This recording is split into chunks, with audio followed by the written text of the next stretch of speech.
ووصينا الإنسان بوالديه حملته أمه وهنا على وهن আল্লাহ পাক রব্বুল আলামিন বলেন, আমি জগতের মানুষদেরকে তার পিতামাতার প্রতি সদাচরণের নির্দেশ দিয়েছি। কেন দিয়েছি? যে মা বছরের পর বছর কষ্ট করে, দুঃখিনী মা দীর্ঘ একটা টাইম সন্তানকে পেটের মধ্যে রাখে, কষ্ট করে সন্তানকে গর্ভে ধারণ করে এবং কি করে যে 2 বছর 2.5 বছর সন্তানকে দুধ পান করায়। আল্লাহু আকবার।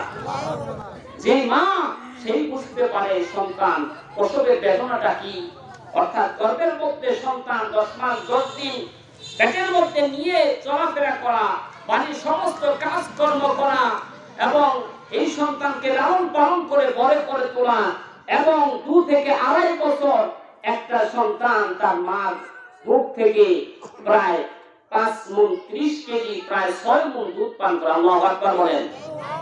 কত মণ? 5 মণ 30 কেজি। যদি দৈনিক কোন সন্তান 1 পোয়া 250 গ্রাম দুধ পান করে, কোন মায়ের বুক থেকে সকাল থেকে রাত পর্যন্ত সারা রাতই মা অনেক সময় দুধ পান করে কান্নাকাটি করলে। কথা বলেন ঠিক কিনা? কথা বলেন। গড়ে যদি 250 গ্রাম করে ধরা হয় যে মা, সেই মা আপনার আমার মা 2-3 বছর 2-2.5 বছরের কথা বলা হয়েছে, কিন্তু স্বাভাবিক দৃষ্টিতে আমরা দেখি 3-এর পরেও অনেক সন্তান দুধ পান করে। কথা বলেন। করে কি করে না? কান্না করে দুধ পান করবে। মা কি করে? মায়ের পরিচয় আর সয় না, ওই সন্তানকে দুধ পান করিয়ে দেয়। কথা বলেন ঠিক কিনা? যে মা 10 মাস 10 দিন গর্ভে ধারণ করেছে, আপনাকে আমাকে 2 থেকে 2.5 বছর মা দুধ পান করিয়েছে। একটা সন্তান কোন সময় 3 কেজি হয়, 3.5 কেজি হয়, 4-5 কেজি, 6 কেজি পর্যন্ত, তার চাইতেও বেশি হয়। কথা বলেন ঠিক কিনা? আপনি কিরকম হয়েছিলেন আপনার মা জানেন। এই মা গর্ভের মধ্যে 10 মাস 10 দিন ছোট থেকে আস্তে আস্তে আপনি পেটের মধ্যে বড় হয়েছেন। কতগুলা লাথি যে আপনার মায়ের কলিজার মধ্যে দিয়েছেন, এটা বর্ণনা করে শেষ হবে না। মায়ের কলিজার মধ্যে কত লাথি আপনি দিয়েছেন, মা যাদের গর্ভে সন্তান থাকে তারা বুঝতে পারে কত ব্যথা, কত বেদনা, কত কষ্ট।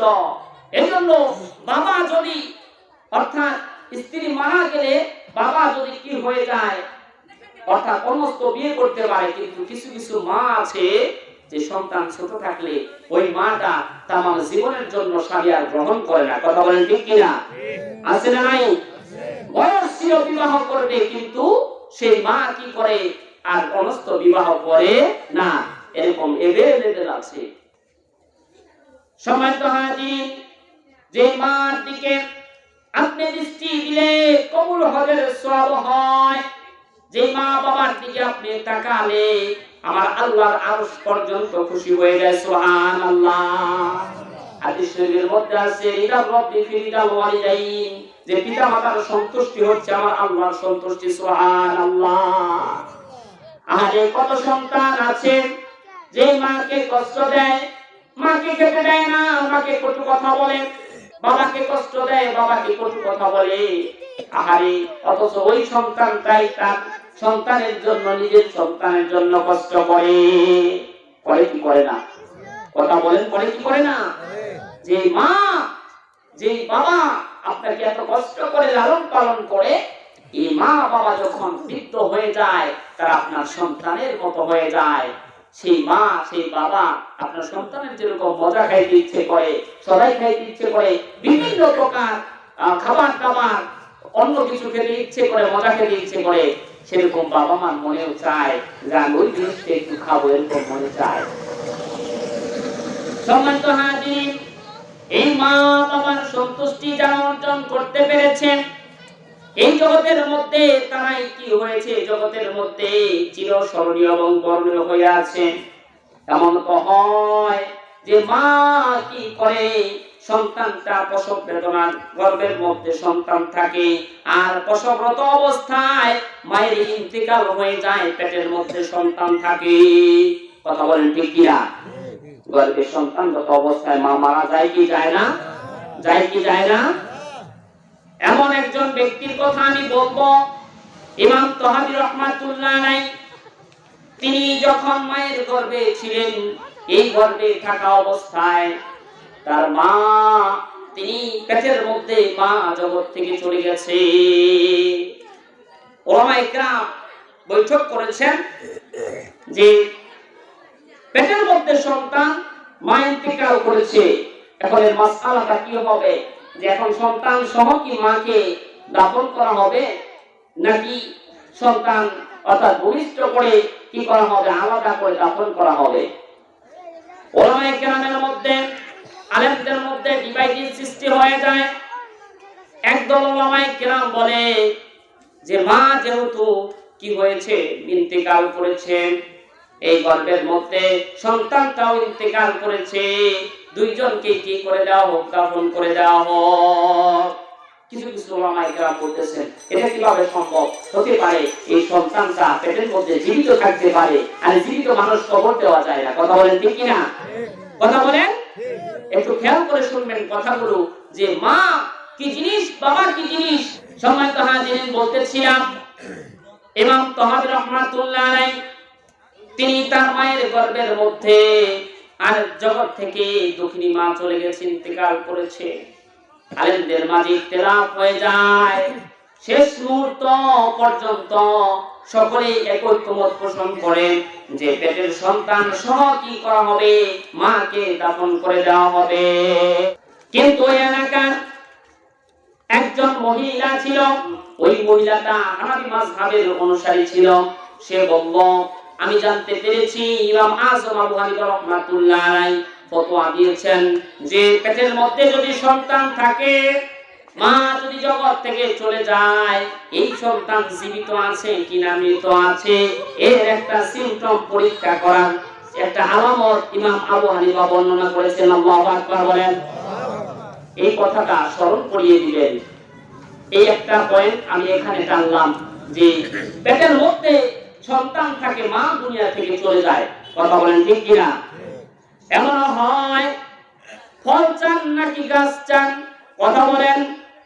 সন্তান চান না সন্তানের মাকে চান? দুইটা ডিসিশন দিয়ে দেন। একটা ডিসিশন দিয়ে দেন যে আপনি সন্তান নেবেন না সন্তানের মাকে বাঁচাতে চান, একজন বাঁচবে। যদি না কেটে দেওয়া হয়, আলাদা ডিভাইডেড করা হয়, মা জীবিত থাকবে, আবার ওই সন্তান ইন্তেকাল করবে, সন্তান জীবিত থাকবে, মা ইন্তেকাল করবে। এরকম আছে না নাই?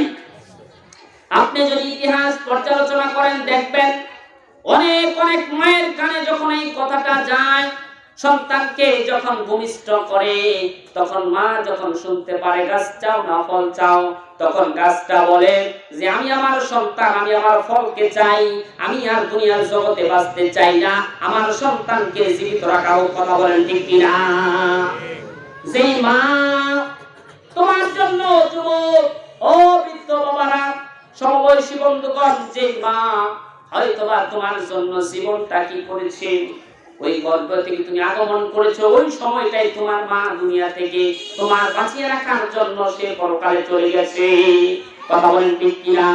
আর এমন হয় যে মা যখন সন্তান ভূমিষ্ঠ করে, ওই প্রসব বেদনা সহ্য করতে না পেরে তখন ওই অবস্থায় অনেক মায়ের ইন্তেকাল হয়ে যায়। কথা বলেন ঠিক কিনা? সম্মানিত হাজিরিন, কিন্তু এই মা সন্তানকে কষ্ট করে লালন পালন করে বড় করে, 2 থেকে 2.5 বছর, 5 থেকে 6 মণ দুধ মা সন্তানকে কি করে, দুধ পান করায়। দুধ পান করানোর পর এমনও আছে যে সন্তানটা বালক হয়, সাবালিকা হয় বা বালক হয়, নিজের মা সন্তানকে গলা টিপে হত্যা করে। কথা বলেন ঠিক কিনা? কিছুদিন আগের ঘটনা, 9ম 10ম শ্রেণী কন্যা কি করেছে, সে মাদ্রাসায় পড়াশোনা করে, কওমি মাদ্রাসায়, সে পর্দা পুরুষকে হিজাব সম্পর্কে সে জ্ঞাত, কিন্তু এই মা কি করে, অর্থাৎ অপর পুরুষের সাথে তার সংস্পর্শ আছে। সন্তান যখন জানতে পারে যে মা অপর একটা পুরুষের সাথে মেলামেশা করে, সন্তানটা যখন বুঝতে পারে, মাকে বলে, সন্তান রে মা, তুমি যে কাজটা করছো সেটা ছিল অন্যায়, এর শাস্তি হচ্ছে দুনিয়ার জগতে কি করতে হবে, কষ্ট লাগাতে হত্যা করতে হবে। তুমি কাটি দিলে তওবা করো, এই খারাপ কাজ অপর পুরুষের সাথে তুমি আর মেলামেশা করো না। এই নসিহত যখন সন্তান করে যায়, করে যাওয়ার পর মায়ের যে বন্ধু ছিল ওই বন্ধুটা যখন বাড়িতে আসে, ওই বেটার সাথে ওই লোকের সাথে এই কথাগুলো বলে যে সর্বনাশ হয়ে গেছে, মেয়ে জেনে পেরেছে, জানতে পেরেছে আপনার সাথে আমার সম্পর্ক আছে। তখন পরামর্শ করেছে মা, কলিজার টুকরা মা এবং ওই অপর পুরুষ পরামর্শ করেছে আজকে কি করা হবে, ওই মেয়েকে আর রাখা হবে না, তাকে কি করা হবে, আজকে হত্যা করা হবে। সন্তান যখন বাড়ির মধ্যে প্রবেশ করে, ওই যে পর পুরুষটা বাড়ির মধ্যে আগে থেকে অবস্থান করতেছিল সে লক করে দেয়। লক করে দেওয়ার পর মায়ের সামনেই ওই যে সন্তানটা স্বাভাবিকা মেয়েকে দর্শন করা হয়। নাউজুবিল্লাহ, নাউজুবিল্লাহ। নির্মম, কত নির্মম। এমনও মা আছে যে জীবন দিয়ে দেয়, এমনও মা আছে জীবন নিয়ে দেয়। কথা বলেন ঠিক কিনা? কিন্তু আমরা ওইদিকে যাব না, মায়ের দোষের কথা আমরা যাব না। মা যে জান্নাতি মা, মায়ের দিকে তাকালে কবুল হজের সওয়াব হয়, মনের আশা পুরা হয়, আমার আল্লাহ পাক রব্বুল আলামিন আরশ পর্যন্ত খুশি হয়ে যায়। আল্লাহু আকবার। পজিটিভে থাকবো, পজিটিভে থাকবো।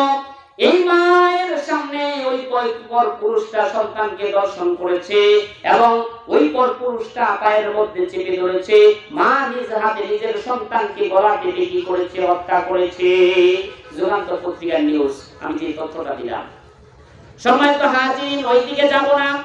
আবার এমনও তো মা আছে যেই মা যখন সন্তানটা হাঁটতে শেখে, আদু কথা বলতে পারে, তখন মা কি করে সন্তানকে কালিমা শিখাইয়া দেয়। কথা বলেন ঠিক কিনা? আল্লাহর নামটা জিকির করা শিখাইয়া দেয়, আল্লাহর তাসবিহ পাঠ করার জন্য কি করে শিক্ষা দেয়। নিজে নামাজ পড়ে এবং কলিজার টুকরা সন্তানকে সাথে নিয়ে ওযু করে নামাজ পড়ে। কথা বলেন ঠিক কিনা? এই জগতের মধ্যে এমন একজন মা, যেই মা সন্তানকে দোয়া করেছেন আল্লাহুম্মা রাদিতু আনহু ফাতুয়ান, রব্বুল আলামিন আমি আমার সন্তানের প্রতি সন্তুষ্ট, মালিক আপনি আমার সন্তানের প্রতি সন্তুষ্ট হয়ে যান। সুবহানাল্লাহ বলেন। আমার আল্লাহ মায়ের দোয়া কবুল করে নিয়েছেন। এ মা, তুমি তোমার সন্তানের প্রতি সন্তুষ্ট, আমি আল্লাহ তোমার সন্তানের প্রতি সন্তুষ্ট হয়ে গেলাম। সুবহানাল্লাহ। এই মা যখন সন্তান ভূমিষ্ঠ হয়েছে, ভূমিষ্ঠ হওয়ার পর এমন মায়ের কথা বলছি যে মা সন্তানকে কি করে যখন কথা বলতে শিখে, মক্তবে পাঠাইয়া দেয় কোরআন শরীফ পড়ার জন্য। মক্তব থেকে সন্তান যখন বাড়ির মধ্যে ফিরে, মার কাছে কি চায়? খাবার চায়, নাস্তা চায়। সকালবেলায় যদি ঘুম থেকে উঠে মক্তবে পাঠাইয়া দেয়, তাহলে সন্তান ছোট বাচ্চা এসে মায়ের কাছে কি চায়, কি চায় না? নাস্তা চায় কি, খাবার চায় কি চায় না? কথা বলেন, চায়।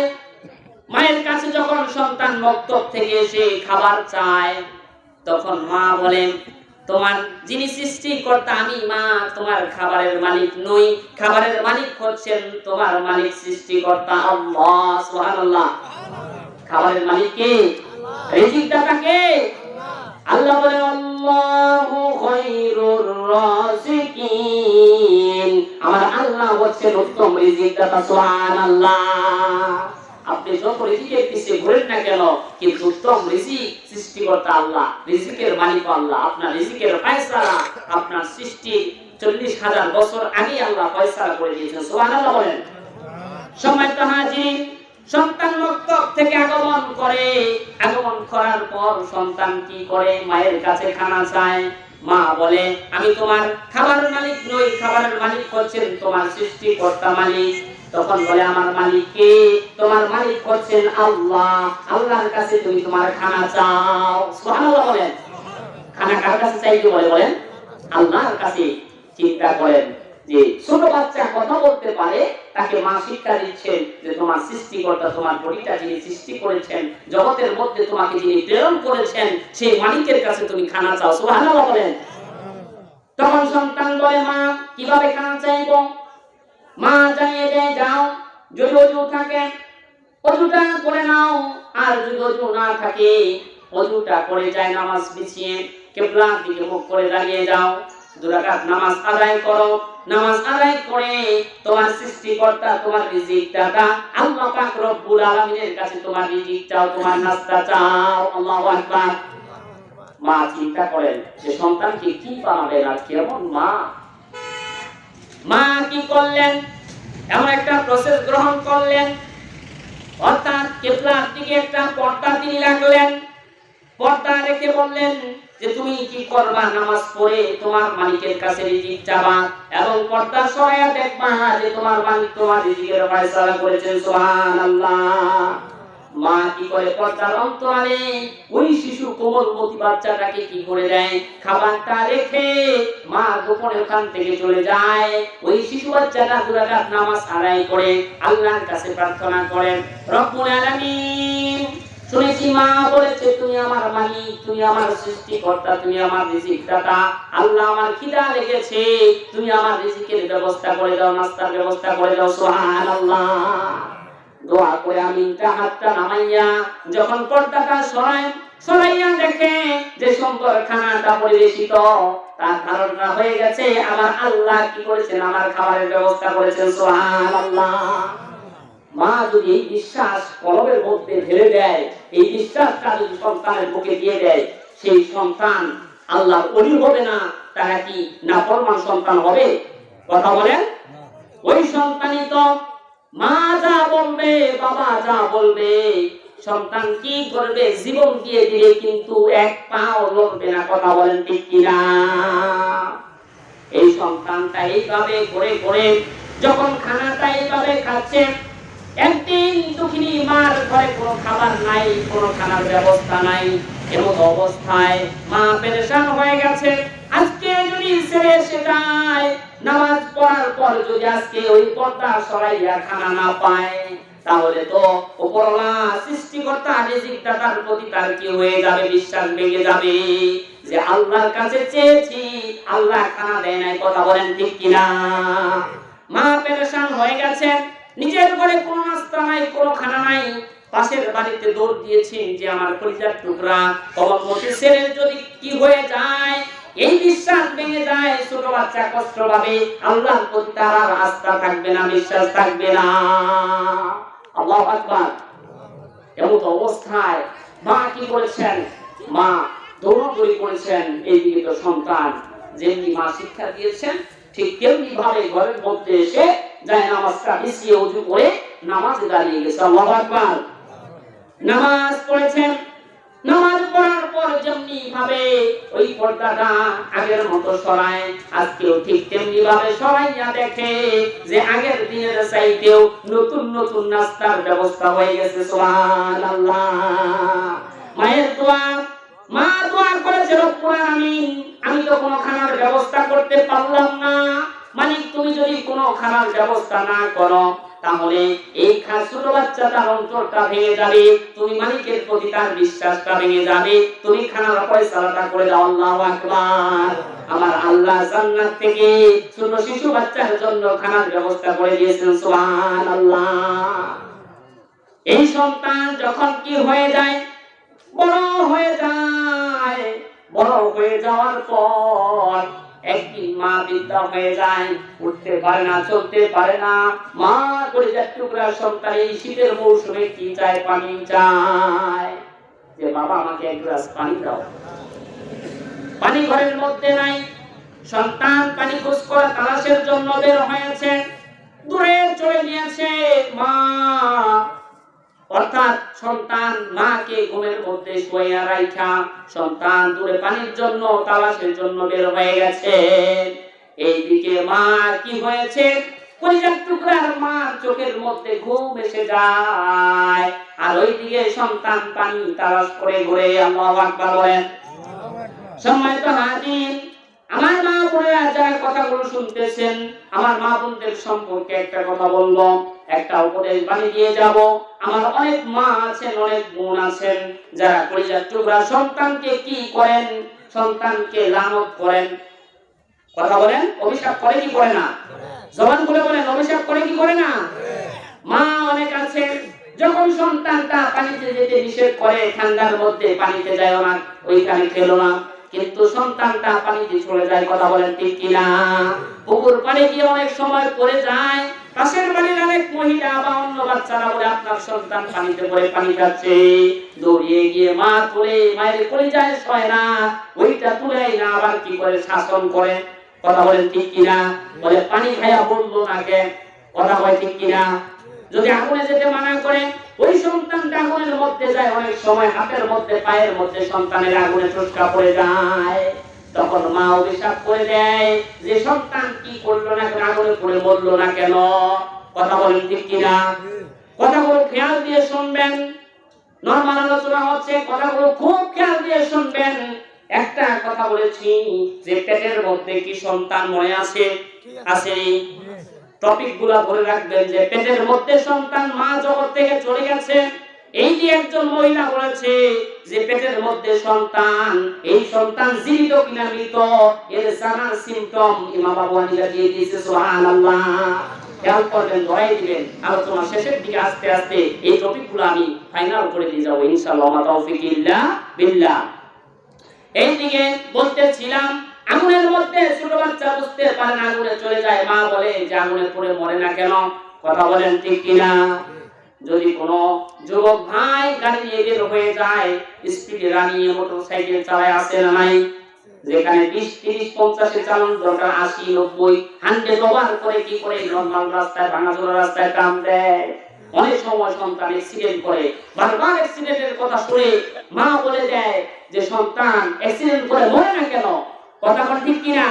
বিরক্ত হয়ে আসলে কিন্তু মায়ের মনের একটা চাহিদা না যে সন্তান মারা যাক, যেই মা কত কষ্ট করে লালন পালন করেছে, কোন মা এটা পারে না যে সন্তান মারা যাক, কথা বলেন ঠিক কিনা? কিন্তু মুখ থেকে ফসকে বের হয়ে যায়।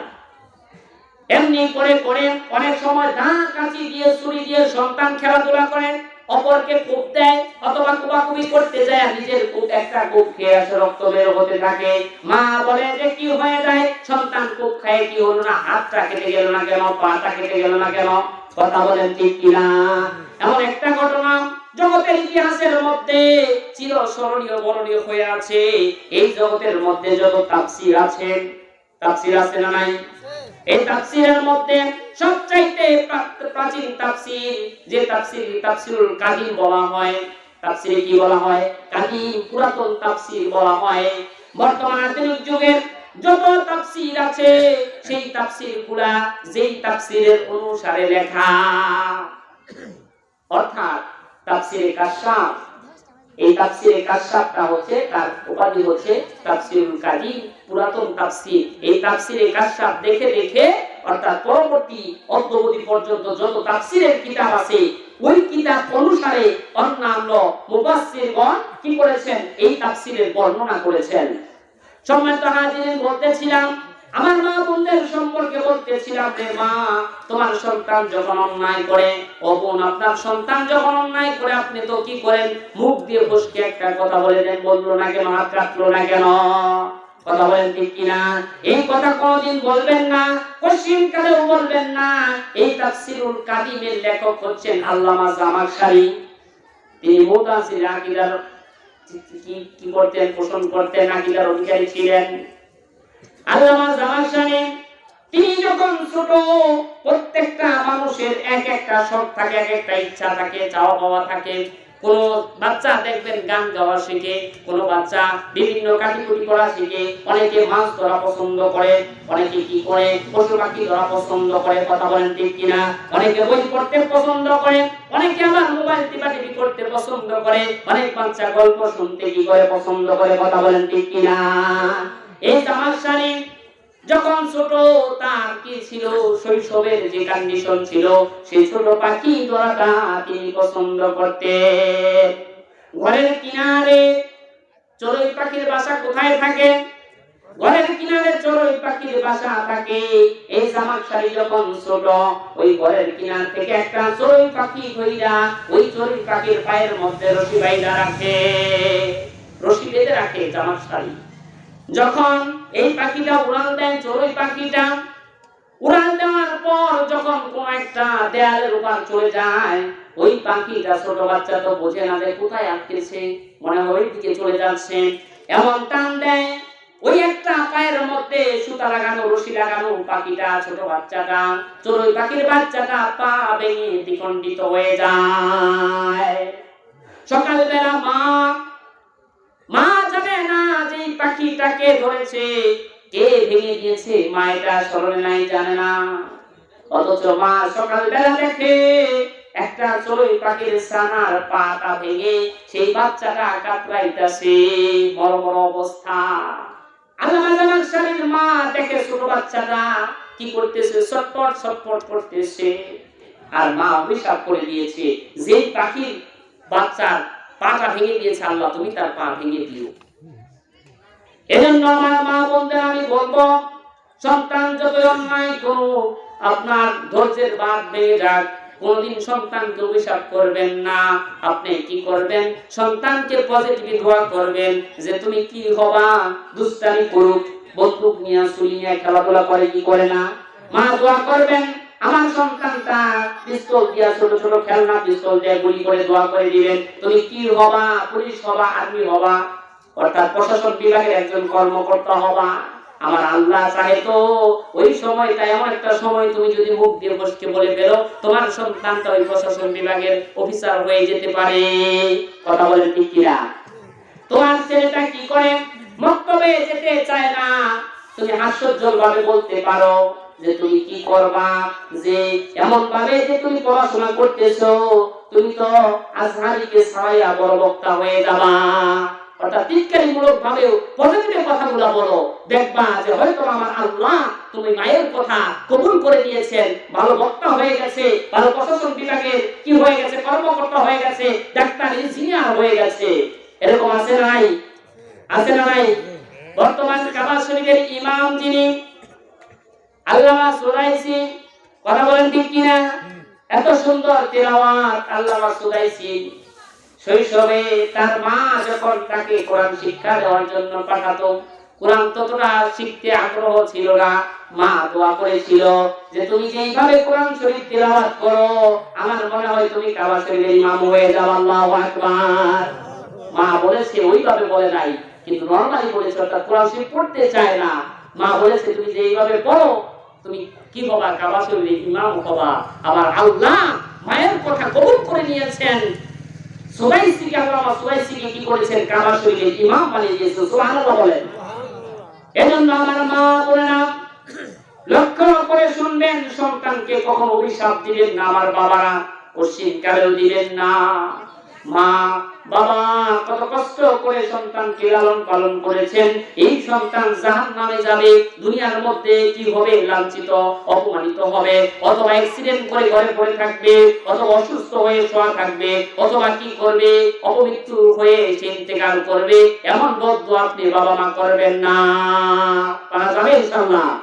বলতেছিলাম জামাকশারের কথা, যে চড়ুই পাখির ছানাটার পা ভেঙে দিয়েছে সন্তান, মা জানে না, অথচ মা সকালবেলা অভিশাপ করে দিয়েছে যে চড়ুই পাখির ছানার পা ভেঙে দিয়েছে আল্লাহ তার পাটা তুমি ভেঙে দিও।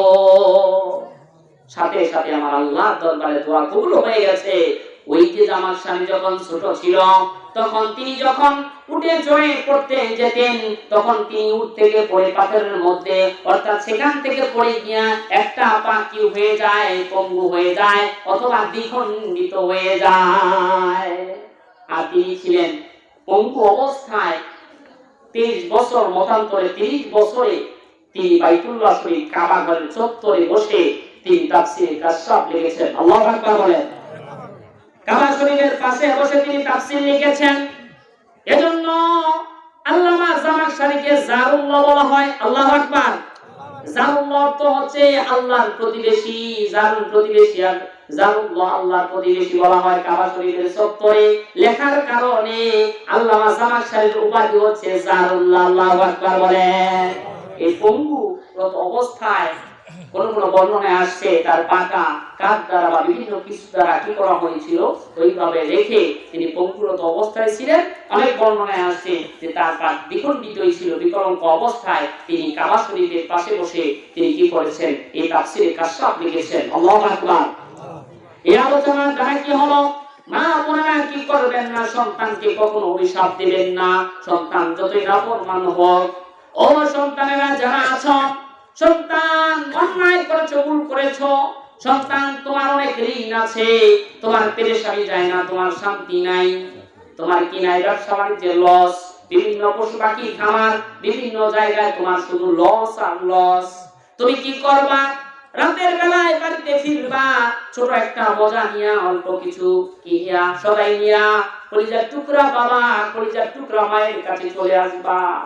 গভীর রজনীতে গোপনে গোপনে আইসা মায়ের কদম ধইরা বলবারে, মা আমার দুইটা তিনটা সন্তান, আমার তো পরিবার আছে, আমার যেই পরিমাণ তোমাদের দেওয়া দরকার বাবা, অথবা মা তোমাকে যেইভাবে দেখা দরকার, আমি সন্তান তো সেইভাবে দেখতে পারি না, আমার অর্থের মধ্যে, আমার ইনকামের মধ্যে বরকত নাই, মা তুমি কি করো, আমি তোমার জন্য মহব্বত করে মজা টানছি, তুমি মা আমার মাথার মধ্যে হাত দিয়ে একটু দোয়া কইরা দাও। আল্লাহু আকবার। পারা যাবে? দেখবেন যে মা যদি খুশি হয়ে যায়, আমার আল্লাহ খুশি হয়ে যাবেন। আর আল্লাহ যদি কোন সন্তানের প্রতি সন্তুষ্ট থাকে, ওই সন্তান জগতের মধ্যে অপমানিত, লাঞ্ছিত, অর্থাৎ কোনো ঋণ থাকবে না, কোনো অসুখ বিসুখ থাকবে না, পারিবারিক কোনো কষ্ট, কোনো ঝামেলা তার পাবে না। আল্লাহু আকবার। সম্মানিত হাজিরিন, আপনার বাবা আছে, মা অন্ধকার কবরে চলে গেছে, আপনার বাবা কি যায়? বাজারে যায়, যায় কি যায় না? বাজারে যায়, অনেক সময় বাবার পকেটে টাকা নাই, আছে না নাই? আরে আরেক মুরব্বী শাস্ত্রে বসে চা খায়, পান খায়, খায় কি খায় না? এইটা সেইটা খায়।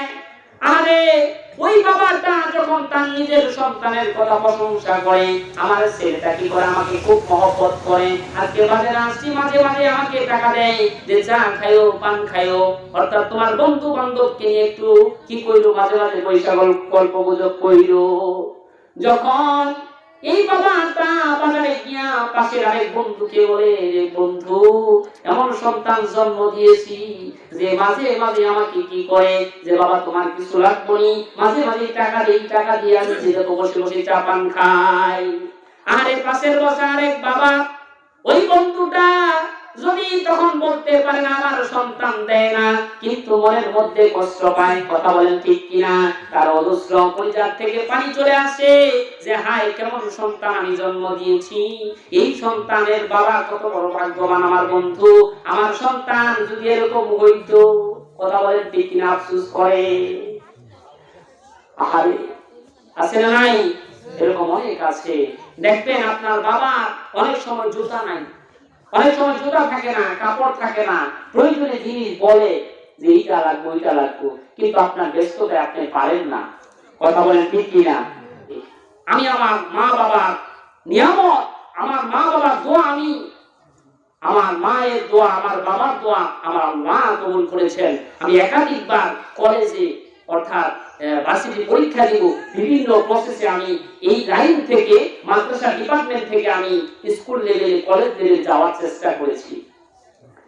মা দোয়া করেছে, বাবা দোয়া করেছে, বাবা মার দোয়ার ফসল। আমার বাবা আমাকে বলে যে কি করো, আরে কষ্ট পাবেন না, কষ্ট পাবেন না, আমার মনটা গর্বে ভরে যায়। আমি বাবাকে বলি, মাকে বলি কিছু লাগবে নি, কোনো কিছু দরকার আছে? বলে বাবা কিছু লাগবে না, তুমি কি করো, পড়াশোনা করে যদি কোনো ডিগ্রি এখনো দরকার হয় আর ডিগ্রি অর্জন করো, আর কি করো, তুমি শুধু নামাজ পড়ে আমি যখন ইন্তেকাল করব, তুমি সন্তান সামনে দাঁড়াইয়া জানাজা নামাজটা পড়িয়া কোলে করে একটু দাফন করে দিও। আল্লাহু আকবার বলে। বাবার আশা, মায়ের আশা এইটাই, অন্য কোনো চাওয়া নয়। আমার আল্লাহ বাবা মা দোয়া কবুল করেছেন। আল্লাহ আপনাদের দোয়ার বরকতে, বাবা মার দোয়ার বরকতে আল্লাহ আমাকে এই পর্যন্ত এনেছেন। এলেন কালাম আমল কিচ্ছু নাই, কিন্তু বাবা মার দোয়া এটাই বড় পাওয়া, আর কিছু দরকার হয় না, জগতের মধ্যে কিচ্ছু দরকার হয় না। আমি পঞ্চম শ্রেণী শেষ করে 6 মাদ্রাসায় ভর্তি হয়েছি, সেখান থেকে আস্তে আস্তে করে এইভাবে আমি কি করেছি।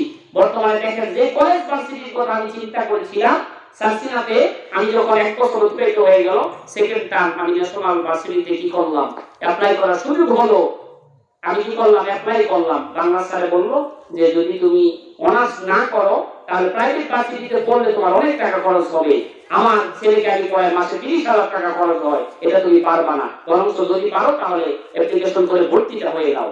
স্যারের কথায় আমি ফর্ম উঠালাম, ওই বছরে আল্লাহ কি কুদরত দেখেন, রেজাল্ট অনুপাতে কি করলো, কলেজ সিলেক্ট করলো, আলহামদুলিল্লাহ। পরীক্ষাও দেওয়া লাগে নাই, রেজাল্ট অনুপাতে পরীক্ষা দিয়ে কলেজে আমার চান্স হয়ে গেল, আলহামদুলিল্লাহ বলেন। আমার বাবা মা কেউ জানে না, 2 জন কি 3 জন জানে যে আমি অনার্স করি। আজকে আমি আলহামদুলিল্লাহ আপনাদের দোয়ার বরকতে ক্লাস করি নাই, ফার্স্ট ক্লাস পেয়েছি। এই আনন্দমোহনে মাস্টার্সের ফর্ম জমা দিয়ে আসছি, আলহামদুলিল্লাহ। মাদ্রাসা থেকে কামিল তাফসীর বিভাগ থেকে পড়াশোনা, আর এইদিকে দেখেন জেনারেল অনার্স মাস্টার, আলহামদুলিল্লাহ। আমার মা বোনেরা কথাগুলো লক্ষ্য করে শুনবেন। আপনার পরিজাত টুকরা সন্তানকে 10 মাস 10 দিন আপনি গর্ভে ধারণ করেছেন এবং 2 থেকে 2.5 বছর 3 বছর দুধ পান করেছেন, 5 থেকে 6 মণ দুধ আপনার সন্তানকে আপনি পান করিয়েছেন। এই সন্তানকে আপনি কখনো অভিশাপ করবেন না। সম্মানিত হাজির, এমন একটা সন্তান, যেই সন্তানটা মা অসুস্থ, দীর্ঘ 10 বছর যাবত সন্তানটা মাকে পিঠে করে করে কি করে ঘুরে খাবার খাওয়ায়। এমনি করে একদিন হজ করার জন্য মাকে নিয়ে গেছে বাইতুল্লাহ শরীফ তাওয়াফ করে। ওমর রাদিয়াল্লাহু তাআলার সাথে দেখা হয়ে যায়। মা হচ্ছে পিঠের মধ্যে ব্যাগ যেইভাবে নেয় এমন একটা থলে বানাইছে, মাকে এখানে কাঁধে করে কাবা শরীফ তাওয়াফ করতেছে। এইটা ওমর রাদিয়াল্লাহু তাআলা দেখতে পেলেন।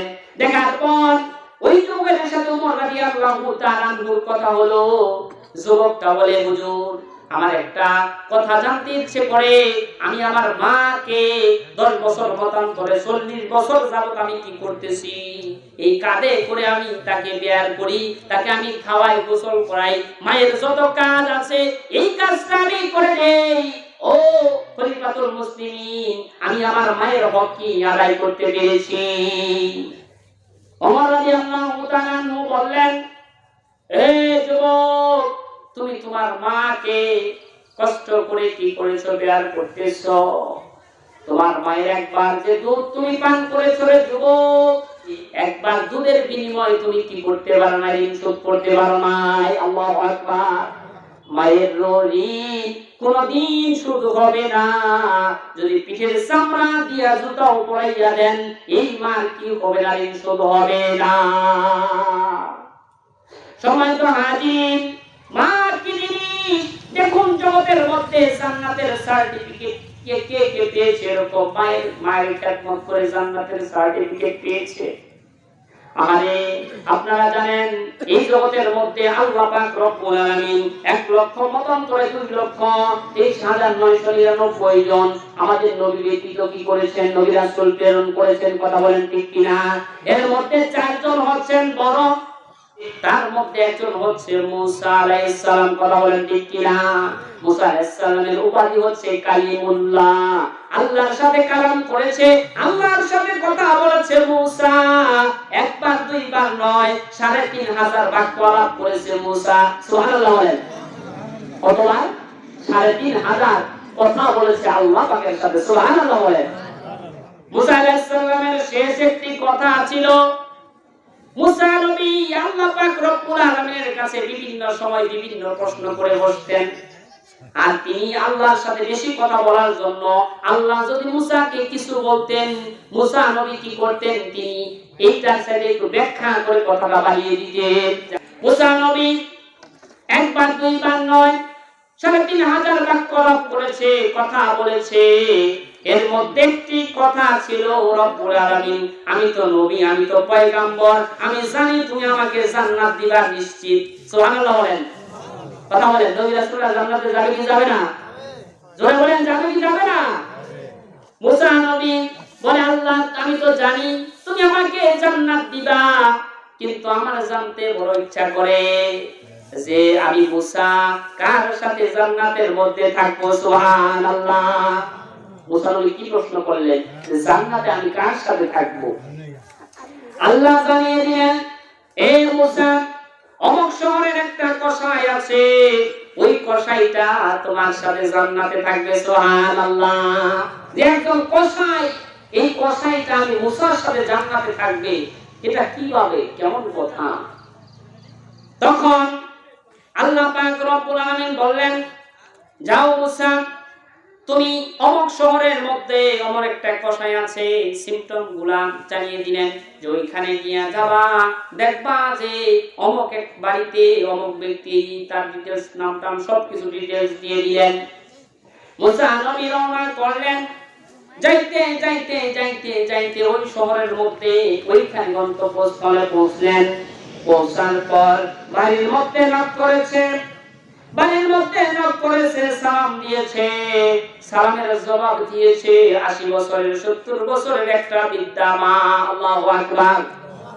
যখন মুসা নবী সালামটা দিয়েছে তখন ওই বৃদ্ধা মা বলতেছে আহলান সাহলান মারহাবান ইয়া মুসা, আহলান সাহলান, এ মুসা তুমি বাড়িতে আসো। সুবহানাল্লাহ বলেন। চিন্তা করেন মা কেমন। মুসা নবী অবাক হয়ে যায় যে বৃদ্ধা মা, আমি তো আমার কোনো পরিচয় দিলাম না, আপনি কিভাবে এটা জানতে পারলেন?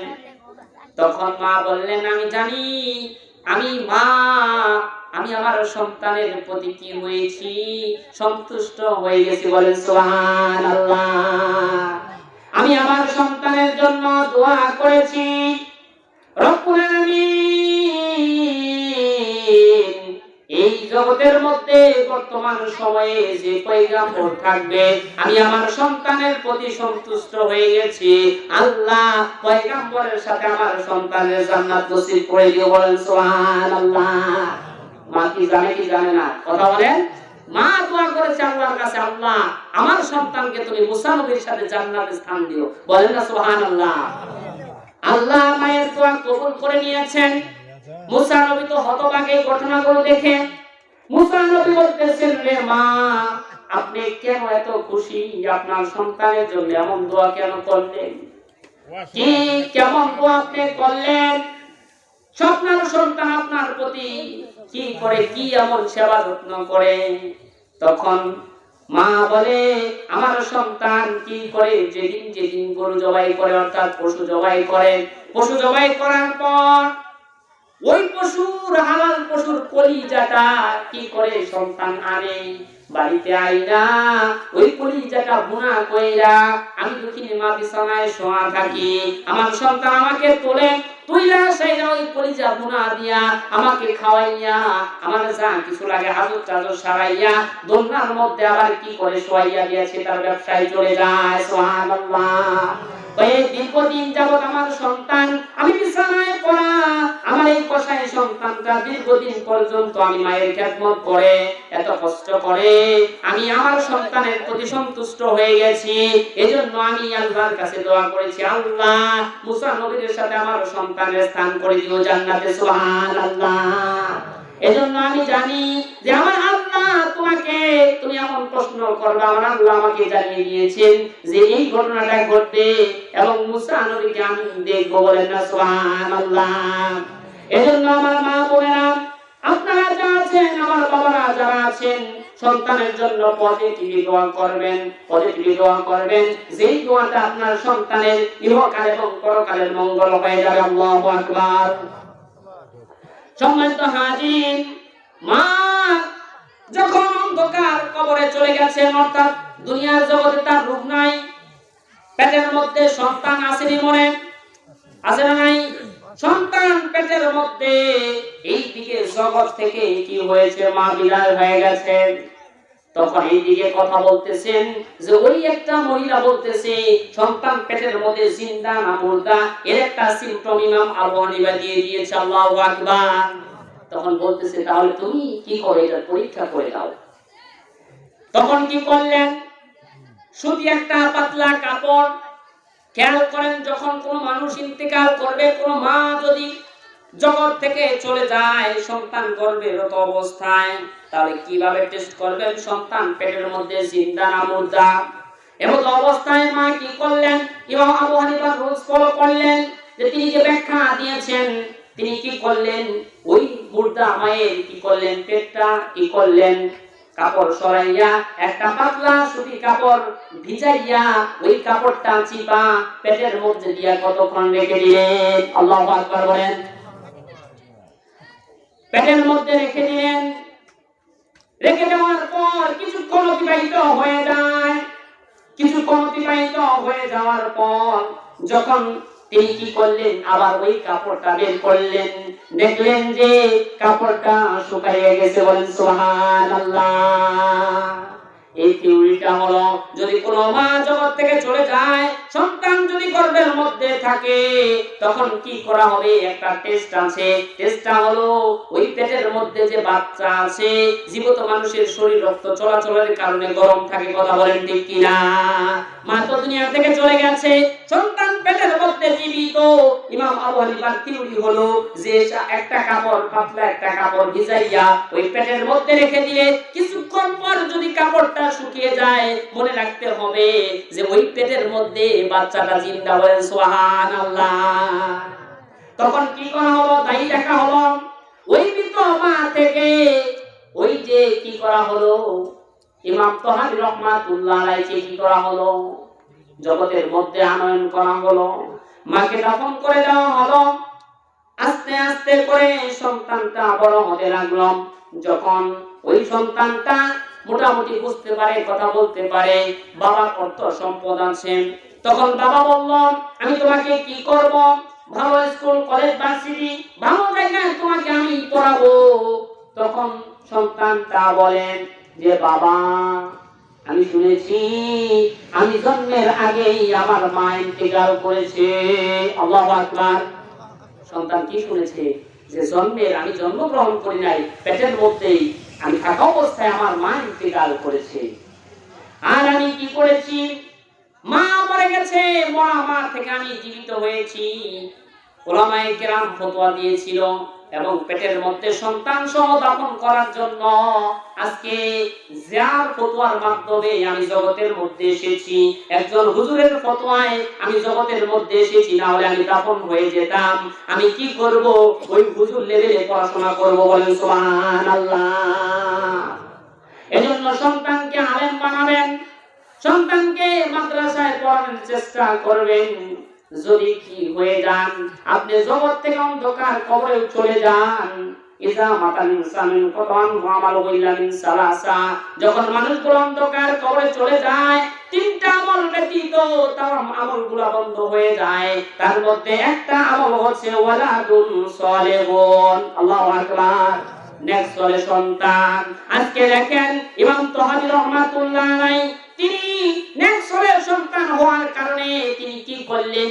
যে বললেন, বাবা, আমি হুজুরের কি থিওরিতে আমি জগতের মধ্যে আলো বাতাস দেখেছি, আমি ওই হুজুর লেভেলে পড়াশোনা করতে চাই।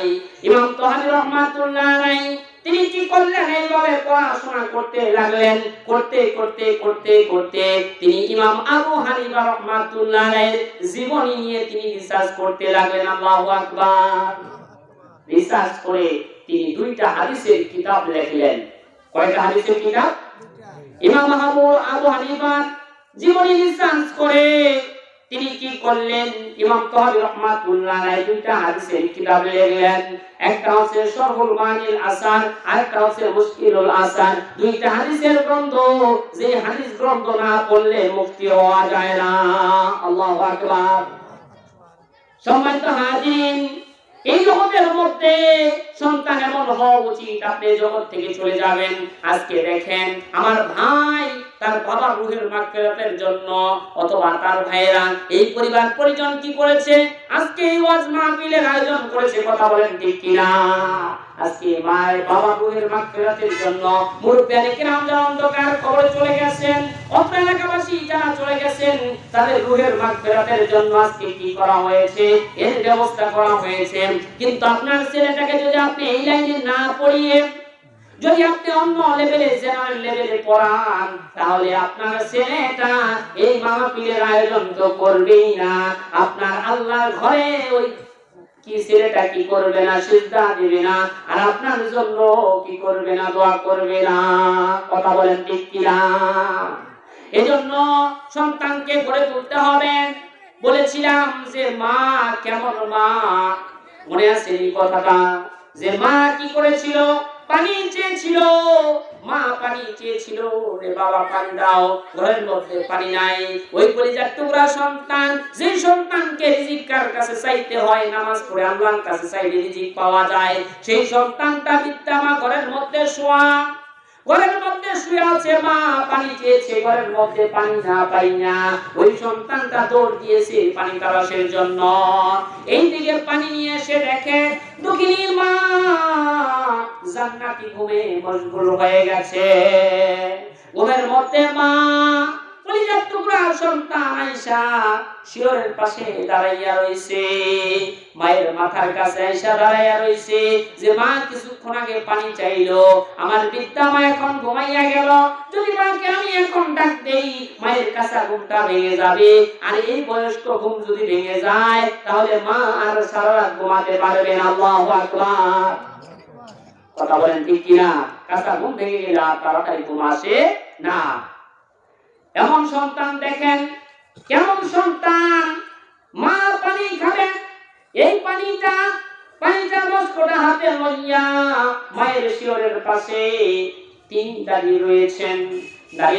শীতের মধ্যে, আমাদের দেশে তো শীতই বরফ পড়ে না, কথা বলেন, বরফ পড়েনি, হালকা হালকা সেরকম না, কিন্তু আমাদের আশেপাশে এমন কান্তি আছে যে শীতের মধ্যে আপনি যেভাবে থাকেন কি হয়ে যেতে পারে, পানি যদি বাইরে থাকে বরফ হওয়ার সম্ভাবনা আছে।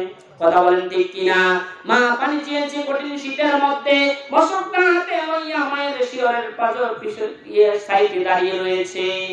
এইদিকে সকাল হয়েছে, আসসালাতু খায়রুম মিনান নাওম, আসসালাতু খায়রুম মিনান নাওম। যখন ঘুমের চাইতে নামাজ ভালো, সাথে সাথেই মা কি হয়েছে, ঘুম ভেঙে গেছে। আল্লাহু আকবার। তখন দেখে সন্তান পানি লইয়া দাঁড়ায় রয়েছে, বাবা পানি আনছনি। মা তো ঘুমিয়ে গেছে, স্মরণ নাই যে সকাল হয়ে গেছে, নামাজের সময় যেটা মনে আছে যে আমি যে ছেলেকে বলেছিলাম আগে পানির কথা, সেই পানির বস্ত্র হাতে রেখে বলে যে পানি দাও, পানি খাই। মাকে পানি খাওয়ায়, পানিটা মায়ের হাতে দেয়।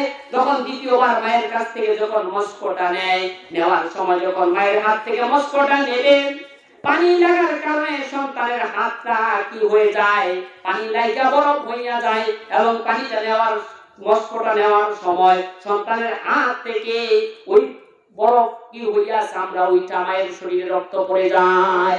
আল্লাহু আকবার। তখন মা জিজ্ঞেস করে, বাবা তোমার হাতে রক্ত কেন, কেন রক্ত বের হয়েছে? মা জিজ্ঞেস করে সন্তানকে। সন্তান বলে, রে মা আপনি রাতের বেলায় পানি চেয়েছিলেন, আমি পানি তালাশ করে যখন আসি, পানি নিয়ে যখন আপনার কাছে আসি, আমি দেখি মা আপনি জান্নাতি ঘুমে মগ্ন হয়ে গেছেন। আমার মনটাই চাইলো না, এত সুন্দর ঘুম আপনার পেয়েছে, ঘুমটা ভাঙায় আপনি মাকে আমি পানি পান করাই। আমি পছন্দ করলাম আমি দাঁড়ায় থাকি, মা যখন আবার জাগ্রত হয়ে পানি চাইবে আমি মাকে কি করব, তখন আমি পানি দেব। সুবহানাল্লাহ। দেখতে দেখতে সারা রাত পার হয়ে গেছে, যখন ফজরের আযান হয়েছে আপনি মা জাগ্রত হলেন, আর আমি আপনার সন্তান পানিটা দিলাম। এই পানি হাতে রাখার কারণে আমার চামড়া খসে রক্তটা বের হয়ে গেছে। আল্লাহু আকবার।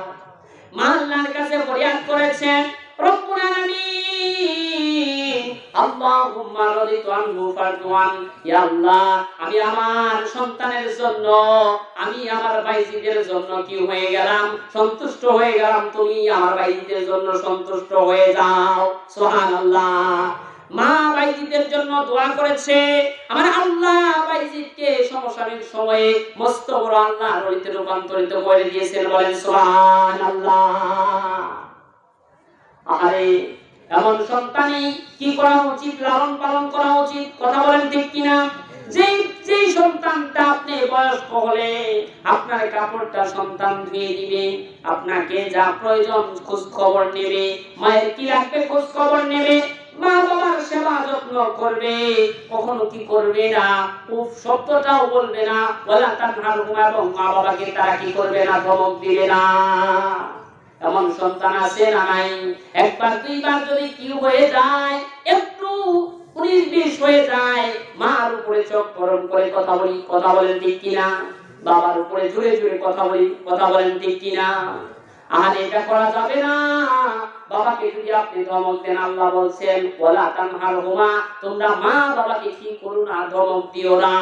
আপনি যদি উচ্চ স্বরে কথা বলেন তাহলে সেটা ধমকের শামিল হয়ে যাবে। আর আল্লাহর আদেশ হচ্ছে মা বাবাকে ধমক দিও না, এবং তারা যদি বার্ধক্যে উপনীত হয়ে যায় তাদের সামনে উফ শব্দটাও বলো না। কথা বলেন, কি করা যাবে না? যে মাকে তুমি খেদমত করতেছো। আজকে আমার এক ফুপি গত রাতে ইন্তেকাল করেছে, আজকে জোহর নামাজের পর তার দাফন হয়েছে। মা ঘরের মধ্যে পড়া 9 বছর যাবত মা বিছানায় পড়েছে। সন্তান এবং পুত্রবধূ কি করেছে, এবং নাতির বউ আজকে এই 9টা বছর মায়ের খেদমত করেছে। আল্লাহু আকবার। এই জন্য কি করা যাবে? একবার, দুইবার, তিনবারের বেলায় উফ শব্দটাও করা যাবে না। একবার, দুইবার কেন, শতবার, হাজারবার বললেও বাবা মার সামনে উফ শব্দটা বিরক্ত বোধ করবেন না। এবং মা বাবাকে কি করবেন না, ধমক দিবেন না। যদি মা বাবা কষ্ট পায় তাহলে কি হয়ে যাবে? আমার আল্লাহ কষ্ট পাবেন। আল্লাহ যদি কষ্ট পান আপনার দুনিয়া এবং আখিরাত বরবাদ হয়ে যাবে। এই জগতের মধ্যে একটা পাবেন দুইটা শাস্তি। কয়টা? জবান করে বলেন। যত পাপ আছে এই পাপগুলোর একটা শাস্তি, আর একটা পাপ আছে যেই পাপ করলে, যেই গুনাহ করলে আমার আল্লাহ দুইটা শাস্তির ব্যবস্থা করেছেন। কয়টা? লক্ষ্য করে শুনেন। গুনাহ তো করাই যাবে না, ওইদিকে তো যাওয়াই যাবে না। গুনাহ করা যাবে, পাপ করা যাবে না। কিন্তু এমন পাপ আছে যে পাপ করলে কি হয়ে যাবে, আপনার দুই জায়গায় আল্লাহ শাস্তির ব্যবস্থা করবেন। তার মধ্যে হচ্ছে পিতা মাতাকে আপনি যদি কষ্ট দেন, পিতা মাতার নাফরমানি করেন, দুনিয়ার জগতে আপনি লাঞ্ছিত হবেন, এবং আখিরাতে আপনি কি করবেন? জাহান্নামের আগুনে পড়বেন। এজন্য সাবধান হয়ে যান। যারা সন্তানরা আছেন আপনারা কি করবেন না, মা বাবাকে কষ্ট দিবেন না, মা বাবার উপরে জোরে জোরে কথা বলবেন না। যতদূর পারেন আজকে বাবাকে গিয়ে যদি আপনি বলেন, বা কাউকে সময় দিয়ে আপনি বলবেন, বাবা যেটুকু খেদমত করা দরকার আমি পারি না বাবা, আমার তো সন্তান আছে, আমার তো স্ত্রী আছে, আমার এতগুলা এইভাবে আমার যে ইনকাম হয় এটা আমি আপনার খেদমত করতে পারি না বাবা। মা আমি পারি না, যে যা দেওয়া দরকার পারি না, আমি এইটুকু আল্লাহ এইটুকু দিলাম, আপনার এইটুকু চাওয়া এর মধ্যে আমি এই অল্প একটু দিলাম। মা আপনি আমার জন্য দোয়া করেন, আমি যেন আপনার সম্পূর্ণ ভরণ পোষণটা, আমি যেন আপনার সম্পূর্ণ খেদমতটা করতে পারি। পারা যাবে ইনশাআল্লাহ? পারা যাবে? কথাটা বইলা দেখেন, বইলা দেখলে আহামরি কিছু নয়। মা বাবা আপনার জন্য দোয়া করবেন, এবং কি করবেন? যে আল্লাহ আমার সন্তানের রিজিকের মধ্যে আর ইনকামের মধ্যে বরকত দাও। আর মা যদি দোয়া করে, বাবা যদি দোয়া করে, আল্লাহে বিল্লাহে তাআলাহে ইনশাআল্লাহ আল্লাহ আপনাকে উচ্চ মাকামে পৌঁছাবেন, দুনিয়া এবং আখিরাতের কল্যাণ আল্লাহ পাক নসিব করবেন। পারা যাবে ইনশাআল্লাহ? সম্মানিত হাজির, আলোচনা সরকারের দিকে নিয়ে যাব। আল্লাহর হাবিব সাল্লাল্লাহু আলাইহি ওয়াসাল্লাম সাহাবায়ে কেরামকে নিয়ে তিনি কি করতেছিলেন? পাহাড়ের পাদল দিয়ে ভ্রমণ করেছেন, যাচ্ছেন। পথিমধ্যে একটা জায়গায় তিনি দেখলেন, বিশ্বনবী দেখলেন যে অনেকগুলো মাথার খুলি দেখা যায়। কি দেখা যায়? মাথার খুলি পর্যন্ত বড় মানুষের মাথা দেখা যায়। দয়াল নবী সাহাবায়ে কেরামকে বললেন, ও সাহাবারা, যাও ওই মাথার খুলিগুলা কি করো, আমার কাছে নিয়ে আসো, একত্রিত করে দিয়ে নিয়ে আসো। নবী পাক সাল্লাল্লাহু আলাইহি ওয়াসাল্লাম তিনি লাঠি দ্বারা কি করলেন? যে ওই মাথার খুলিগুলা বললেন আলাদা করো, একটি আলাদা করলেন। নবী পাক সাল্লাল্লাহু আলাইহি ওয়াসাল্লাম ওই কানের মধ্যে যে ফুটা আছে, মাথার খুলি মুখ তো দেখা যায়, বোঝা যায়, ওই কান দিয়া বিশ্বনবী গুতা দিলেন। গুতা দেওয়ার পর দেখলেন যে এমন একটা ঘা দিয়েছেন, ওই মাথার খুলিগুলা একটার মধ্যে ঘা দিয়েছে, যে ঘাটা লেগে এই কান দিয়ে যে আরেক কান দিয়ে বের হয়ে গেছে। নবী পাক বললেন, এই মাথার খুলিগুলা এই পাশে রাখো, এই সাইডে রাখো। তখন একটা মাথার খুলি দয়াল নবী বিশ্বনবীকে দেওয়ার জন্য বললেন। নবী পাক সাল্লাল্লাহু আলাইহি ওয়াসাল্লামের সামনে আরেকটা মাথার খুলি আনা হলো। নবী পাক ওই মাথার খুলির মধ্যে ঘা দিলেন, দেখলেন যে ঘা দেওয়ার পর ওই মাথার মধ্যে কান দিয়ে ওটা ঢুকে না, অর্থাৎ লাঠিটা ওই দিকে যায় না। নবী পাক ওই মাথার খুলিটা আরেক জায়গায় রাখতে বললেন যে এখানে রাখো। আরেকটা মাথার খুলি আনা হলো, একটা ঘা দিয়েছে বের হয়ে গেছে, আরেকটা ঘা দিয়েছে মাথার মধ্যে ঢুকেই নাই, চলে গেছে, অর্থাৎ একটুও যায় নাই, আলাদা রেখেছে। আরেকটা ঘা দিয়েছে আরেক মাথার খুলির মধ্যে, যে অর্ধেক পর্যন্ত গিয়ে আটকে গেছে। তাহলে সমস্ত মাথার খুলিগুলা কয় ভাগে বিভক্ত হলো? কয় ভাগে? 3 ভাগে বিভক্ত হলো। এক নাম্বার হচ্ছে ঘা দিয়েছে, এই দিক দিয়ে ওই দিকে বের হয়ে গেছে। আরেকটা মাথার খুলির মধ্যে ঘা দিয়েছে, এটার মধ্যে প্রবেশই করে নাই। আরেকটার মধ্যে 3 নাম্বারে ঘা দিয়েছে, ওইটা ওই মাথার মধ্যে বরাবর লাঠি গিয়ে আটকে গেছে। সমস্ত মাথার খুলিগুলা নবী পাক সাল্লাল্লাহু আলাইহি ওয়াসাল্লাম আলাদা করলেন। আলাদা করার পর একটি মাথার খুলির গ্রুপ, অর্থাৎ 3টা গ্রুপের মধ্যে একটি গ্রুপকে একত্রিত করে নবী পাক সাল্লাল্লাহু আলাইহি ওয়াসাল্লাম বললেন যে এই মাথার খুলিগুলা তুমি কি করো? তোমরা এদেরকে দাফন করে দাও। আল্লাহু আকবার। কথা বলেন। অনেক মাথার খুলির মধ্যে 3টা ভাগে ভাগ হয়ে গেল। 3টা ভাগে ভাগ হওয়ার কারণে একটা ভাগকে দাফন করতে বললেন, কবর দিতে বললেন, আর 2টি ভাগকে নবী পাক বললেন ওগুলো ফেলে দাও। সম্মানিত হাজির, আখির নবী, দয়াল নবী তিনি চলতেছেন, প্রতিমধ্যে কবরের পাশ দিয়ে যাচ্ছেন, পুরাতন কবর দেখা যায়।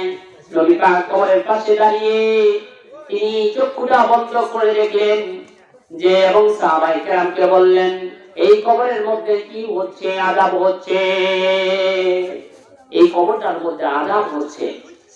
পাশে আরেকটা কবর, 2টা কবর, একটা কবরের মধ্যে নয়, 2টা কবরের মধ্যে আযাব হচ্ছে।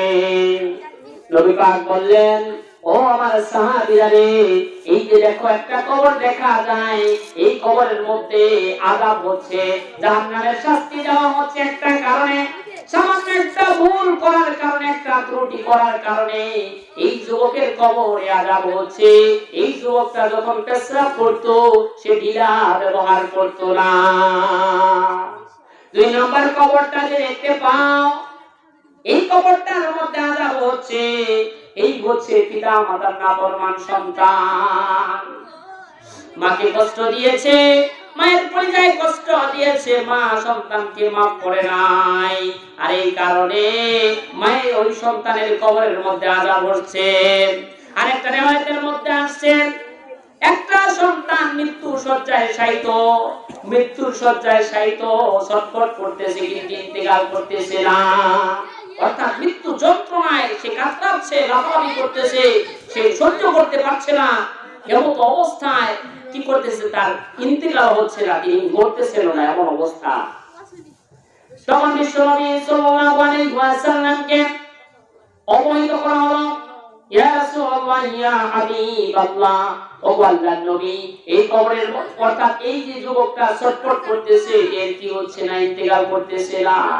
নবী পাক সাল্লাল্লাহু আলাইহি ওয়াসাল্লাম কি করলেন, ওই যুবকের কাছে গেলেন এবং দেখলেন যে কি হয়েছে। তার স্ত্রীকে তিনি জিজ্ঞেস করলেন যে কি হয়েছে, এমন অবস্থা কেন, অর্থাৎ এমন কি অবস্থা যে সন্তানের মৃত্যু হচ্ছে না, ছটফট করতেছে এমন অবস্থায়, যে এই ব্যক্তিটা কি কেউ আছে, খোঁজ করে দেখো তো এই ব্যক্তির কোনো ওয়ারিশ আছে কিনা, কোন লোক আছে কিনা, বংশের রক্তের সম্পর্কে কেউ আছে। তখন খবর দেওয়া হলো, নবী পাককে খবর দেওয়া হলো তার একটা মা আছে, বৃদ্ধা মা আছে।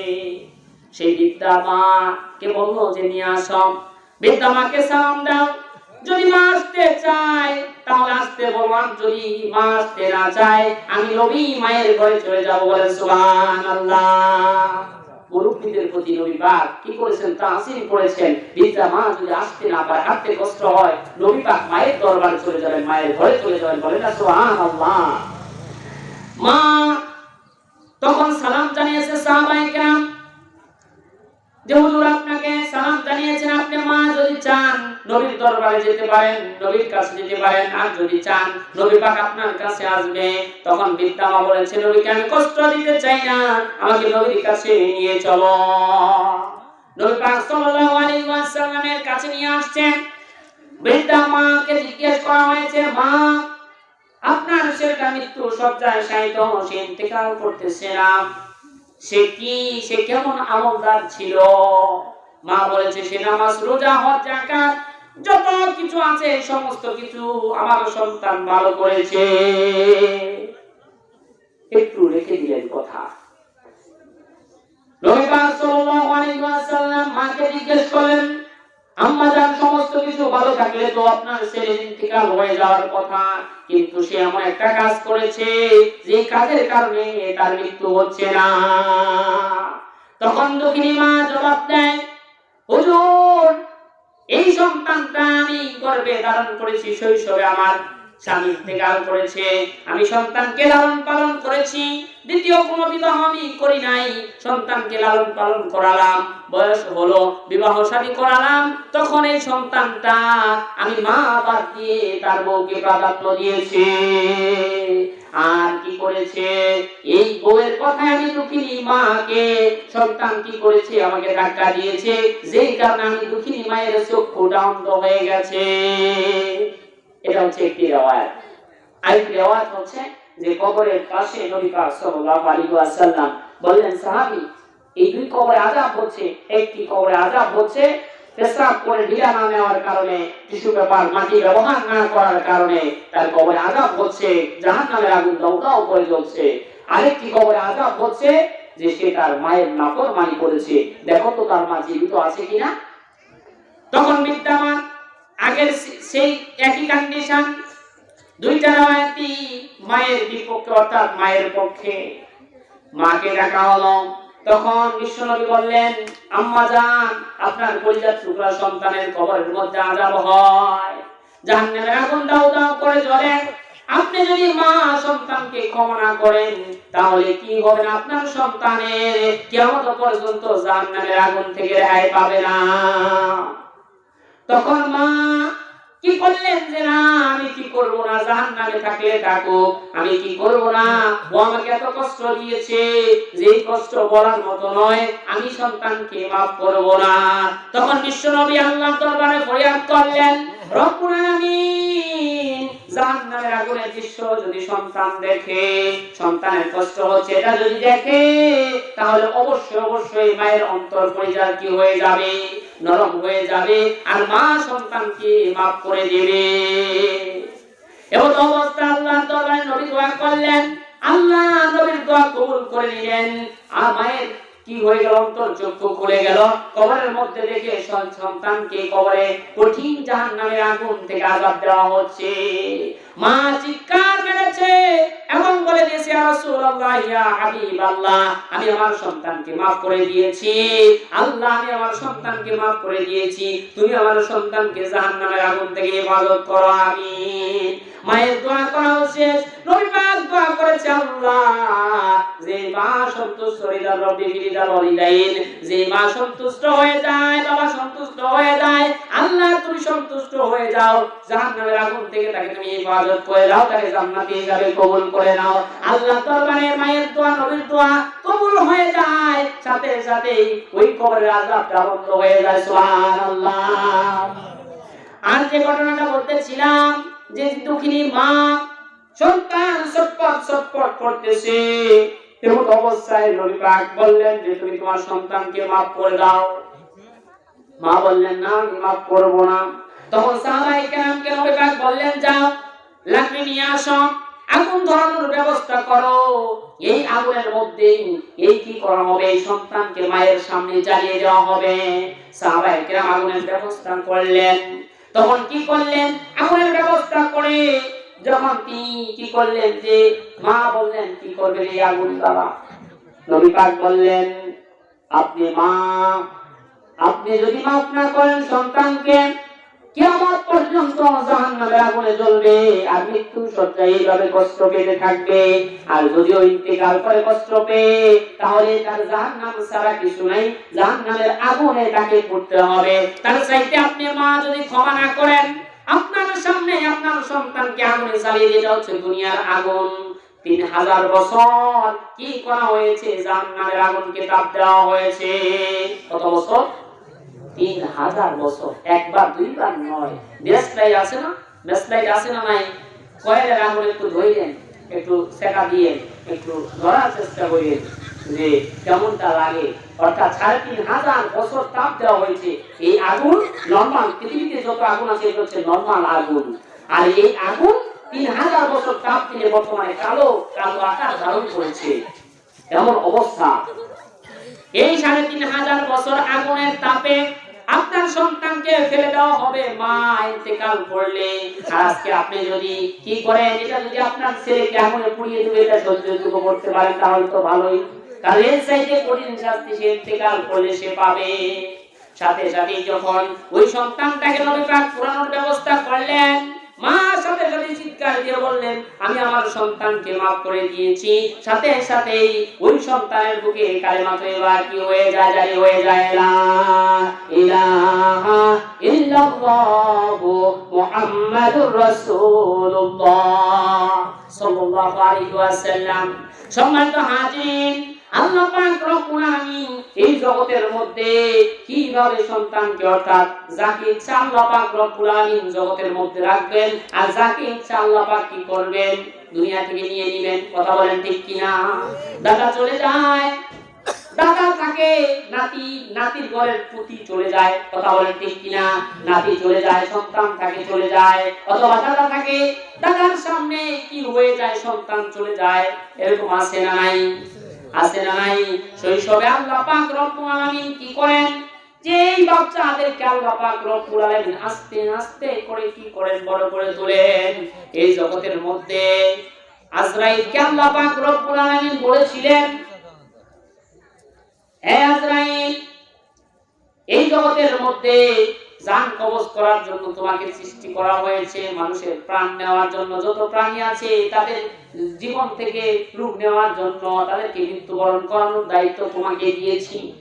ও আজরাইল, এই জগতের মধ্যে তুমি যে জান তো নিয়েছো, অনেক অনেক জান নিয়েছো। আচ্ছা, তোমার কি মনে এমন কোনো কষ্ট হয়েছে? তুমি কি এমন কোনো কষ্ট পেয়েছো কোনো মানুষের বা কোনো প্রাণীর জান নেওয়ার সময়? খারাপ লেগেছে এরকম কোনো? আজরাইল জবাব দেয়, রব্বুল আলামিন, এই জগতের মধ্যে আমি 2টা প্রাণ যখন নিয়েছি তখন আমার কি হয়েছে? একটু আফসোস করেছি যে এই অবস্থায় কিভাবে প্রাণ নেওয়া যায়, কিন্তু আপনার হুকুম অর্ডার তো আমাকে মানতেই হবে, কোনো উপায় তো আর নাই। তখন রব্বুল আলামিন বললেন, কোন সেই মানুষের কথা তুমি বলো, কার কথা বলো? তখন আজরাইল জবাব দিয়েছিল, রব্বুল আলামিন, এই জগতের মধ্যে সাগরের মধ্যে একটা সাগরের মধ্যে জাহাজ চলতেছে। এই জাহাজটা কি হয়ে যায়? সাগরের মাঝখানে যখন চলে যায়, সাগরের মাঝখানে যাওয়ার পর জাহাজটা আস্তে আস্তে কি হয়ে যায়? ভেঙে চুরে আস্তে আস্তে ডুবে যায়। একটি তক্তার মধ্যে একটা মা পেটের মধ্যে বাচ্চা লইয়া কি করে ধরে আছে? মাটা তক্তা লইয়া, পেটের মধ্যে বাচ্চা লইয়া মাটা ধরে আছে, একটা তক্তা ধরে জীবিত আছে, আর সকলে মরার কাজ শেষ। এমন অবস্থায় যখন মা ওইখানে সন্তানকে ওই কাঠটা ধরে সন্তান প্রসব করলেন, প্রসব করার পর কাঠের মধ্যে মা কি করলেন? ধরে থেকেই সন্তানটাকে আগলে রাখলেন। আর আপনার অর্ডার আসলো যে ওই সন্তানের মাকে তুমি জান কবজ করে নাও। সন্তান কেবল আসছে, জন্মেছে, এই সন্তানের মাকে আল্লাহ বললেন যে জান কবজ করে নাও। তখন আজরাইল বলল, আল্লাহ, যে এই একটা সময় আমার একটু খারাপ লেগেছিল যে সন্তানটা ভূমিষ্ঠ হলো এই কঠিন পানির মধ্যে, সাগরের মধ্যে সন্তান, মা একটু সেভ করতেছে, জন্ম কেবল হইল, এমন অবস্থায় মা কোলের মধ্যে রেখে দিয়েছে। আর এমন অবস্থায় আপনি বললেন যে মায়ের জানটা কবজ করে দাও, তখন আমার একটু খারাপ লেগেছিল। 2 নম্বরে খারাপ লেগেছিল যখন সাদ্দাত কি করেছিল, জান্নাতের ফয়সালা ব্যবস্থা করেছিল যে আমি জান্নাত বানাবো, এই জান্নাতের ব্যবস্থা আমি করব। এই সাদ্দাত যখন কি করেছিল, জান্নাত যে প্রবেশ করবে ব্যবস্থা করেছে, কিন্তু সাদ্দাত জান্নাত দেখতে পারে নাই। যে আমার আফসোস যে সে নিজ হাতে জান্নাত বানাইলো, জান্নাতের নিয়ামত আপনার বিপক্ষ অবস্থান করলো, কিন্তু সে জান্নাত দেখতে পারলো না, তাকে আপনি দেখাই দেন না। এজন্য আল্লাহ পাক রব্বুল আলামিন জানিয়ে দিয়েছেন, قل إن الموت الذي تفرون منه فإنه ملاقيكم ثم تردون إلى عالم الغيب والشهادة فينبئكم بما كنتم تعملون। আল্লাহ পাক নবীকে জানিয়ে দিলেন, হে নবী আপনি বলে দেন, নিশ্চয়ই মৃত্যু থেকে যারা পলায়ন করতেছে, ফাইন্নাহু মুলাকিকুম, এই মৃত্যুটা তাদেরকে একদিন গ্রাস করবে, তাদের সাথে সাক্ষাৎ করবে। ফাইনাল সুম্মা তুরাদ্দুনা ইলা আলিমিল গায়ব, এবং অদৃশ্য জগতের মহাপরাক্রমশালী রব আলিমুল গায়ব ওয়াস শাহাদাতি ফায়ুনাব্বিউকুম বিমা কুনতুম তা'মালুন, অদৃশ্য জগতের মহাপরাক্রমশালী প্রভুর কাছে কি করতে হবে, ফিরে যেতে হবে এবং তাদের কৃতকর্মের জবাব দিতে হবে। ফামান ইয়ামাল মিসকালা যাররাতিন খায়রান ইয়ারা ওয়া মান ইয়ামাল মিসকালা যাররাতিন শাররান ইয়ারা। এই জগতের মধ্যে কোন মানুষ যদি বিন্দু পরিমাণ কি করে নেক করে, সেই নেকটাও কাল হাসরের ময়দানে দেখতে পাবে, যারা পরিমাণ যদি পাপ করে সেটাও সে দেখতে পাবে। অর্থাৎ কৃতকর্মের জবাব আল্লাহ পাক রব্বুল আলামিনের কাছে দিতে হবে। এই মৃত্যুটা এমন, এই মৃত্যু থেকে মানুষগুলো পলায়ন করতেছে, কিন্তু এই মৃত্যুটা মানুষকে কি করতেছে, স্পর্শ করতেছে। কথা বলেন ঠিক কিনা? দুনিয়াটা এমন, এই দুনিয়াটা এমন, একটা হরিণ, একটা শিকারী, আরেকটা বাঘ, এই দুনিয়ার আলামত হচ্ছে তিনটা। কয়টা? জবান করে বলেন কয়টা? একটা হরিণ, একটা শিকারী, আরেকটা বাঘ, এই হচ্ছে দুনিয়া। হরিণটা শিকার করার জন্য শিকারী পাশে পাশে ধাওয়া করে কি করে না? মনের মধ্যে হরিণ ধরার জন্য শিকারী ধাওয়া করে, এই হরিণ ধরার জন্য সে আপ্রাণ চেষ্টা করে, ধরবে করে এই দিকে ধরতে পারে না, পিছন থেকে বাঘ শিকারীকে ধাওয়া করতেছে। কথা বলেন, শিকারীর টার্গেট সে কি করবে? হরিণ শিকার করবে, বাঘের টার্গেট শিকারীকে শিকার করবে। কথা বলেন ঠিক কিনা? এটা হচ্ছে এমন অবস্থা, শিকারী ধাওয়া করে হরিণকে, হরিণ চলতেছে ছুটতেছে, শিকারী ধরবে করে ধরতে পারে না, পিছন থেকে বাঘ এসে ওই শিকারীকে ভক্ষণ করে ফেলে। হরিণ ওখানেই দাঁড়ানো, আবার আরেক শিকারী ওই হরিণকে আবার শিকারী ধাওয়া করেছে, চলতে হরিণের নিকটবর্তী হয়ে যায়, হরিণকে ধরতে পারে না, পিছন থেকে এই শিকারীকেও আবার কাকে খেয়ে ফেলেছে। এমনি করে আদম আলাইহিস সালাম থেকে নিয়ে অদ্যাবধি পর্যন্ত আজকে আমার জানা মতে আমার ফুফিজান ইন্তেকাল করেছে, এই তামাম বিশ্বের মধ্যে কতগুলা প্রাণ গেছে, এই শিকারীগুলা দুনিয়ার পিছে দাওয়া করতেছে। কথা বলেন ঠিক কিনা? দুনিয়ার পাগল এই মানুষগুলা, আল্লাহর বান্দাগুলা আল্লাহর নাফরমানি করে দুনিয়ার জন্য পাগল হয়ে গেছে, এই দুনিয়াকে ধরতে পারে না। দুনিয়ার মতো দুনিয়া আছে, কিন্তু ওই শিকারী নামক আল্লাহর বান্দাগুলা কি করে, ওই আজরাইল নামক বাক্তায় শিকারীগুলাকে, আল্লাহর বান্দাগুলাকে এক এক করে খেয়ে ফেলতেছে। কথা বলেন ঠিক কিনা? এই দুনিয়া যেমনি আছে তেমনি পরে রবে, তোমার আমার এই পৃথিবী একদিন চলে যেতে হবে। কথা বলেন ঠিক কিনা? চিন্তা করে দেখো রে মন, চিন্তা করে দেখো, 3.5 হাত মাটির করে কেবা হবে তোমার আপন, কিবা হবে তোমার আপন। আজকে আমার এই যুবক ভাইরা, ও যুবক, তুমি তো করেছো, তুমি তোমার বাবার সামনে, তুমি তোমার উস্তাদের সামনে, তুমি তোমার যুবতী বোনের সামনে তুমি 2 কোয়ার্টার পরে করো। কথা বলেন ঠিক কিনা? আরে আজকে তুমি কি চিন্তা করেছো তোমার সামনেই তোমার এক বন্ধু